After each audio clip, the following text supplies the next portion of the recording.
আয়াতে কারিমা তেলাওয়াত করেছি। পিঁপড়ার নামে আল্লাহ সূরা দিয়েছেন। আবার সবচেয়ে বড় প্রাণী, দেহ বড়, নাম তার হাতি। হাতির নামও আল্লাহ একটা সূরা দিয়ে দিয়েছে। সুবহানাল্লাহ বলতে পারেন না? সমাজ একটা কথা চালু আছে, দুইটা জিনিস জীবনে চোখে মিলানো যায় না। কটা জিনিস? কি কি?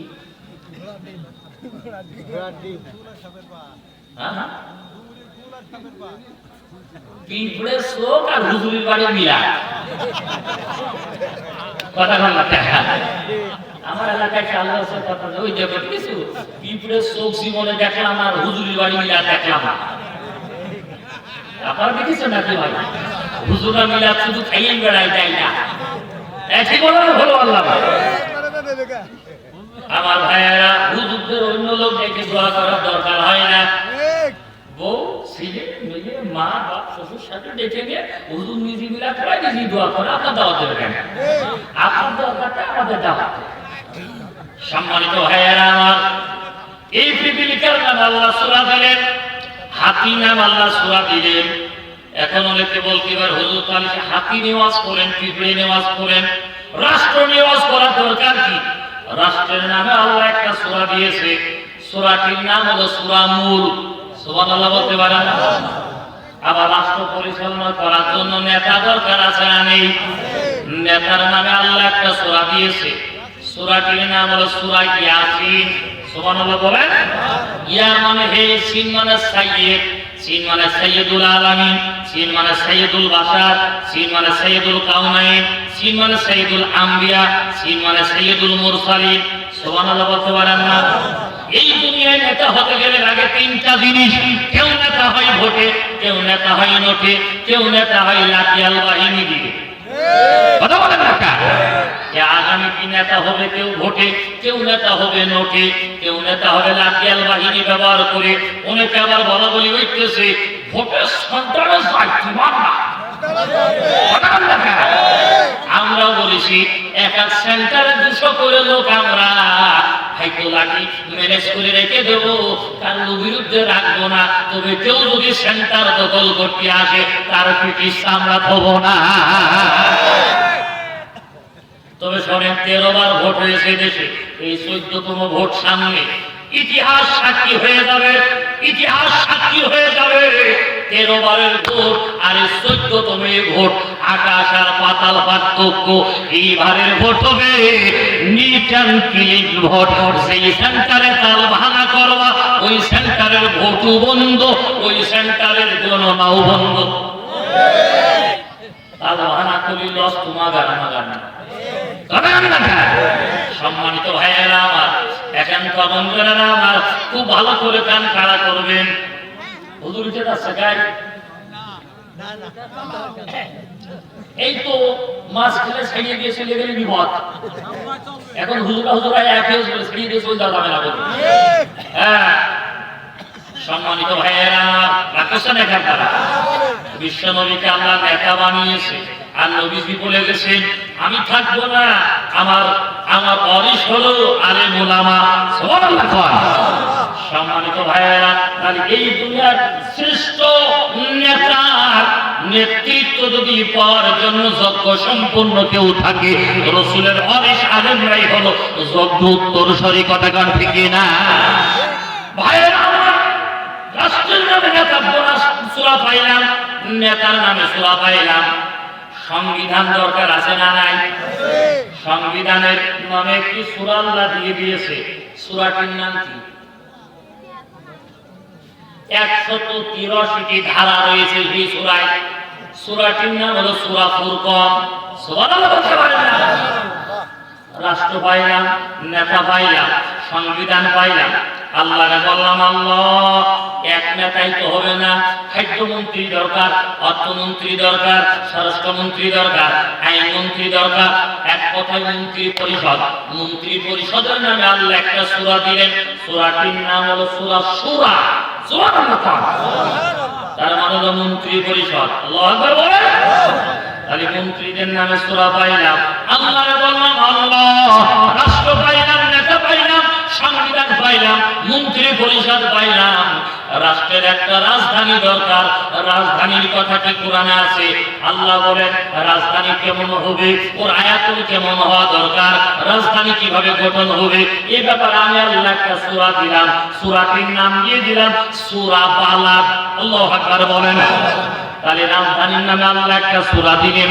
আল্লাহরে বললাম আল্লাহ রাজধানী পাইলাম, সিটি শহরের দরকার।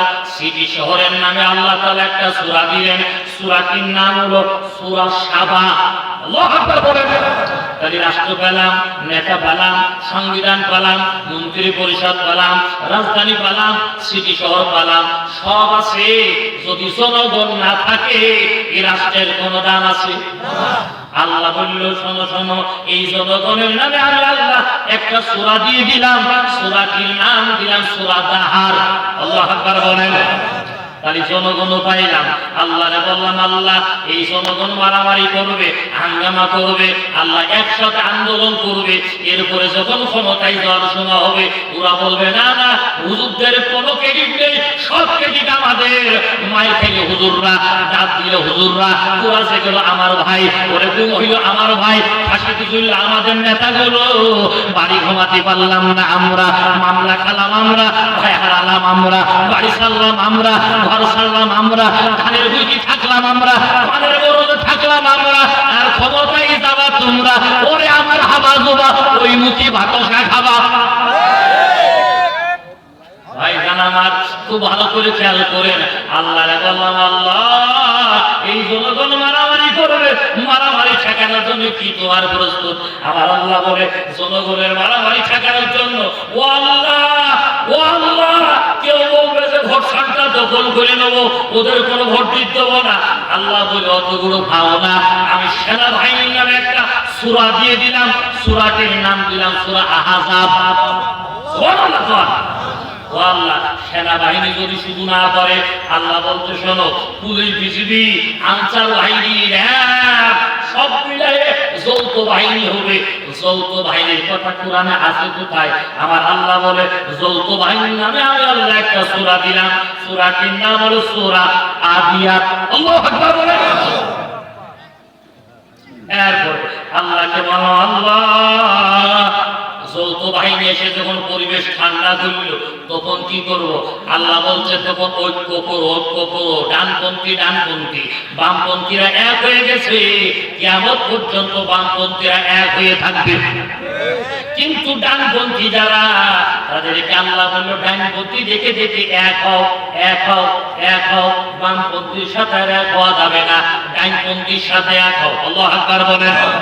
ঐক্য করো, ঐক্য জোট করো। ঐক্যের ব্যাপারে আল্লাহ 11টি উপাদান দিয়ে কি সূরা নাযিল করলেন। সূরাটির নাম দিলেন আল্লাহ সূরা জুমার। আল্লাহু আকবার বলেন। আল্লাহ ঐক্য করার পরে এরপরে কি করব? আমার আল্লাহ রাব্বুল আলামিন বলেন এরপরে তুমি সমাবেশ করো। কি করো? আরো জোরে বলেন। সমাবেশ করো। সমাবেশের আগ কি? কার সাথে জোট করা যাবে, কার সাথে জোট করা যাবে না, কোন দলে নেওয়া যাবে, কোন দলে নেওয়া যাবে না, কোরআন পার্লামেন্টে নেওয়ার জন্য কি কি কৌশল অবলম্বন করা যাবে, হিন্দু ভাইদের সাথে নেওয়া যাবে কি যাবে না, আমার বিরোধী ভাইদের নেওয়া যাবে কি যাবে না, বৌদ্ধদের নেওয়া যাবে কি যাবে না, নারীদের সাথে জোট করা যাবে কি যাবে না, এই ব্যাপারে আল্লাহ একটা সূরা দিয়েছে। সূরাটির নাম হলো সূরা জুমার। সুবহানাল্লাহ বলতে পারেন না? এরপর আল্লাহরে বললাম আল্লাহ জোট করার পরে আল্লাহ কি করবো? আল্লাহ বলে সমাবেশ করো। সমাবেশের নামে আল্লাহ একটা সূরা দিলেন। সূরাটির নাম হলো সূরা জুমা। একটু আসতে পার আল্লাহ আকবার। সমাবেশ করে থানায় থানায় করলাম, জেলায় জেলায় করলাম, বিভাগে বিভাগে করলাম, হইল না। আল্লাহ এবার কি করব? আল্লাহ কয় মহাসমাবেশ ঘটাও। মহাসমাবেশের নামে আল্লাহ একটা সূরা দিলেন। সূরাটির নাম হলো সূরা আর রহমান। আরো জোরে বলেন আল্লাহু আকবার। এরপরে আল্লাহ তাআলা এরপরে কোন মুফাসসিরিন একরাম বলেন মহাসমাবেশের নাম হলো আর রহমান দিলেন। কোন মুফাসসিরিন একরাম বলেন মহাসমাবেশের নামে সূরা হলো সূরা হাসর। আল্লাহু আকবার বলেন। আমার ভাইরা এমনি করে আল্লাহকে বললাম আল্লাহ মহাসমাবেশ করি দাবি বাবা ফেরাই আদায় হয়ে গেছে, ফেরাই আদায় হয়ে গেছে। আল্লাহ আমরা পিয়ার চাইলাম এখন ওই দাবির পারে আসি উচ্চ কক্ষে পাশ হয়ে গেছে আলহামদুলিল্লাহ ও আল্লাহ এবার কি করবো আল্লাহ বেশি সমাজ অশান্তি করা যাবে না একটা পরিবেশ যখন আসবে ভোটের পরিবেশ আসলে একটা ভোট দিতে হবে নির্বাচনমুখী হওয়া লাগবে আল্লাহরে বললাম আল্লাহ নির্বাচনের কথা তুমি কনে বলেছো আল্লাহ বলতো শুধু কনে বলিস তা না নির্বাচনের নামে আমি আল্লাহ একটা সূরা দিয়ে দিলাম সূরাটির নাম দিলাম সূরা শুআরা